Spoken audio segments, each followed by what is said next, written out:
Kaunti nambari 1 sasa, ambapo wakazi wa Marhaba, eneo bunge la Nyali huko Mombasa, wanaitaka serikali ya kaunti kutatua mzozo wa ardhi unaozingira kiwanja ambacho wanadai mabwenyenye wana njama ya kukinyakua. Katika mkutano ulioshirikisha viongozi kutoka Freetown, wakazi hao wanadai bwenyenye mmoja amekuwa akitoa vitisho vya kusitisha vijana kucheza katika uwanja huo. Wanapocheza watoto hawa, hatima yao ya kuendelea kucheza hapa ni finyu, baada ya bwenyenye kudai umiliki wa uwanja wa Marhaba eneo la Freetown, kaunti ya Mombasa, na kudaiwa kutumia maafisa wa polisi kuwahangaisha baadhi ya vijana. Sasa wao kila kukicha asubuhi waletwa polisi washukua watoto bila sababu, waambia watoto wavuta bangi. Tukiambia bangi iko wapi ambao mmeshika nao hatuoni, kumbe ilikuwa kuna hiyo kampeni ya kuuzwa uwanja. Hawa vijana bwana gavana watakwenda wapi?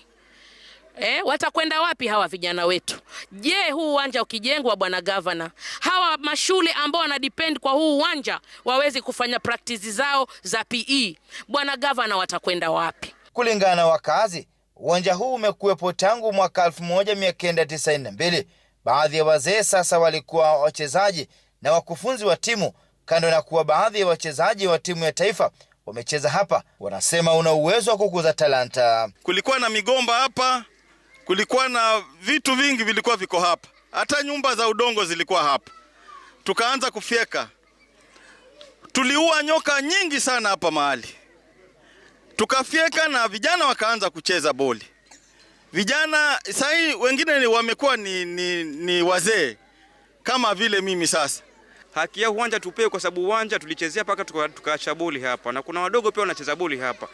Na huno uwanja umetoa baadhi ya watu hapa. Uwanja huu mnaoona ni mdogo, lakini kuna talenti kubwa imetoka hapa uwanjani.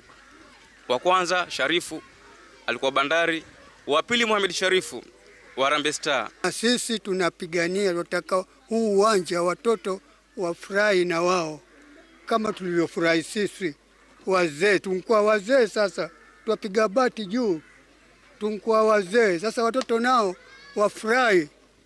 Na huu uwanja ukijengwa hapa, huu mtaa wote utakufa bwana gavana.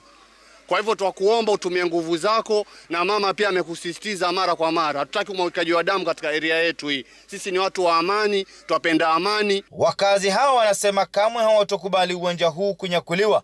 Shule zaidi ya 10 hushiriki michezo hapa, na ndio uwanja wa pekee uliosalia mtaani Marhaba. Serikali ya kaunti kwa upande wake imeanzisha uchunguzi kuhusu umiliki. Tuliweza kusikia kuna mtu anajaribu kujenga hapo, tukatuma ma inspectors ili waweze kumsimamisha. Kwanza, serikali iko na sheria zake. Kujenga lazima upate ruhusa kutoka kwa serikali ya kaunti ya Mombasa. Huwezi kukurupuka kitandani asubuhi uanze kuchimba na uanze kujenga. Hiyo hatutoweza kuruhusu. Kama kuna mtu alinunua hapa uwanja, basi arudishiwe pesa, kwa sababu hakuna uwanja. Ule uwanja uko hapa ni uwanja wa watoto wakazi wa hapa. Wachukulie kwa uzito swala hili ili tuweze kunusuru uwanja huu wa vijana wetu. Sisi wenyewe tumecheza hapa mpaka tukaacha, watoto wetu pia wanacheza hapa na wataendelea. Ninaomba serikali ya kaunti ya Mombasa iingilie kati. Je, kesho wakianza kuweka foundation? Je, kesho vijana wakianza kufanya fujo hapa? Manake wamesikia wote waliozungumza wanasema hawatukubali, hata kama ni damu imwagike itamwagika. Je, bwana gavana, damu imwagike hapa, kilio kitakuwa ni cha nani? Utata huu unadaiwa kuwepo kwa muda mrefu, ila hatua ya bwenyenye huyo kuleta baadhi ya vifaa vya kuanza ujenzi ndio sababu kuu ya joto kupanda. Ikiwa kutafanyika ujenzi sehemu hii, sehemu zitafungwa hizi, kama ni ukuta ataweka. Je, hata hao watu wanokuja madrasa, watoto na watu wanokuja kuswali katika huu msikiti, itabidi waweze kuzunguka sehemu kubwa sana ndio wafike katika huu msikiti. Na hii shamba la Freetown hapa, wakazi wamesema walikuwa hapa kwa miaka mingi. Tumezungumza na area MCA, tukaweza kusaidiana ili mtu kumzuia aweze kujenga, na tunahakikisha hataweza kujenga mpaka tuweze kupata suluhisho la hapa mahali. Francis Mtalaki, Ringa ya Citizen. Kutoka